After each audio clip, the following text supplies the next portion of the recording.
Vous avez été très nombreux à plébisciter ma vidéo sur le fonctionnement des budgets publics. À ma grande surprise, je dois dire. Alors bon, si vous aimez ça, je suis quelqu'un de généreux et je vous propose un point particulier sur la procédure comptable. Miam, on va se régaler. Alors la procédure comptable, c'est quoi? C'est tout simplement tout ce qui se passe dans une collectivité quand on veut dépenser quelque chose. Et comme on parle d'argent public, donc de votre argent et de mon argent de citoyen, eh bien les règles sont un peu plus resserrées que dans une entreprise ou dans un ménage qui souhaiterait acheter un nouveau canapé. Mais reprenons tout ça dans l'ordre et on commence avec le vote du budget.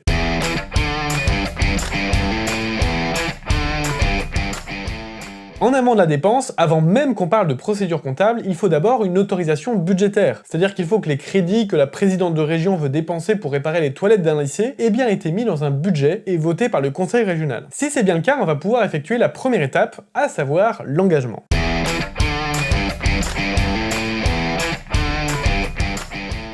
L'engagement, c'est l'acte par lequel la collectivité va passer commande à une entreprise en lui certifiant qu'elle pourra être payée une fois sa mission terminée. Et bien de la même manière que vous signez un devis pour valider une prestation dans le privé, la collectivité va devoir signer un engagement, on dit alors qu'elle va engager la dépense. Formellement, cet engagement doit toujours s'appuyer sur un document écrit. Dans la plupart des cas, on s'appuie sur l'acte d'engagement d'un marché public, puisque quasiment toutes les dépenses des collectivités s'appuient sur des marchés, mais ça peut aussi être un devis d'une entreprise ou encore une demande de subvention d'une association. Dans la pratique, de nombreuses collectivités récapitulent l'ensemble des informations qui concernent un engagement sur un document spécifique. Numéro d'engagement, ligne budgétaire associée, marché associé, date de début et de fin de prestation, nom et numéro de service concerné, etc., etc. On parle aussi parfois de bons de commande, signés par la personne de la collectivité dédiée et renvoyés à l'entreprise. On est donc bien dans l'équivalent d'une entreprise qui signerait un devis. Une fois l'engagement effectué, qui est parfois notifié à l'entreprise sous forme de bon de commande, la collectivité est engagée et bien engagée,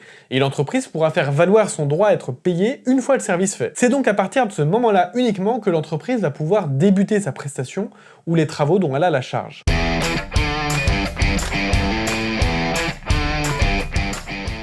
Une fois la prestation faite, l'entreprise va pouvoir déposer sa facture sur une plateforme commune à toutes les collectivités, appelée Chorus Pro. On va donc pouvoir démarrer la deuxième phase, à savoir la liquidation. On parle de liquidation quand le montant à payer est certain, donc en général lorsque la facture est publiée sur Chorus Pro. Si tout a bien été renseigné, la facture arrive directement au service gestionnaire, qui est le seul à pouvoir confirmer que la prestation a bien été faite dans les règles de l'art, et que le montant demandé est bien le bon. On parle de certification du service fait. Petite remarque au passage, si tout n'est pas renseigné et que le service destinataire ou le numéro d'engagement n'est pas renseigné, il va falloir un peu de temps pour rediriger vers le bon service.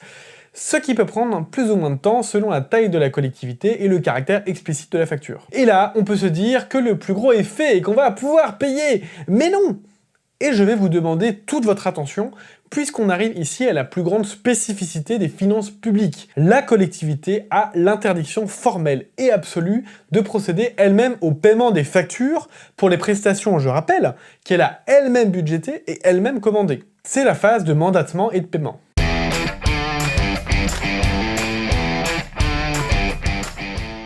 Une des survivances anciennes et extrêmement fortes du contrôle de l'État sur les collectivités territoriales, seul le comptable public, c'est-à-dire un agent de la Direction Générale des Finances Publiques de l'État, la DGFiP, peut procéder au paiement. C'est la raison pour laquelle on parle de séparation entre l'ordonnateur, ici la collectivité, et le comptable public, l'agent de la DGFiP. On parle aussi de trésorier public, de receveur public ou encore de pairie, mais c'est bien toujours la même chose, c'est le comptable public. L'ordonnateur, c'est-à-dire la collectivité, va donc devoir faire un petit papier pour demander à ce que le comptable public procède au paiement. On parle alors de mandatement, qui est notre troisième étape. Le comptable public va alors pouvoir procéder au paiement final, notre ultime étape. On a donc bien 4 étapes comptables, dont les 3 premières, engagement, liquidation, mandatement, sont effectuées par l'ordonnateur, donc par la collectivité, et l'étape finale, le paiement, qui est effectué par le comptable public. A noter que ces grands principes sont très similaires à l'État, avec les 3 premières étapes effectuées par les services ordonnateurs, et le paiement final qui est effectué par un comptable public